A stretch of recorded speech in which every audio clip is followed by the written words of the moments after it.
Bilmək olmur, avtobus zolağıdır, yoxsa parklanma yeri?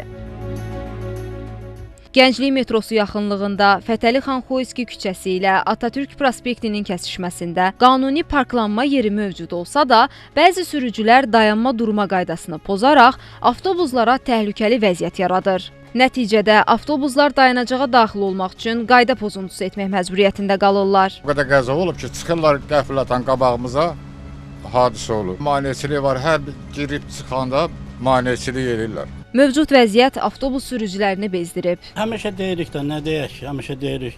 Çıxırlar, saxlayırlar, biz də əziyyət çəkirik. Çəkiliş apardığımızı görən bəzi sürücülər öz avtomobilini ərazidən uzaqlaşdırdı. Bəzi sürücülər isə parklanma yeri tapmadıqlarından şikayətləndi. Dəhşət. Heç maşın başını saxlamağa yeri var ki, harada dayanırsan kameradır. Məsələ ilə bağlı Bakı Şəhər Dövlət Yol Polisi İdarəsindən Xəzər xəbərə o da bildirildi ki, ərazi nəzarət altındadır.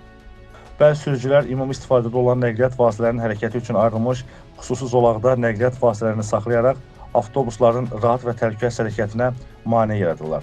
Qeyd edirəm ki, bu qayda pozuntusudur və öz növbəsində inzibati məsuliyyət yaradır.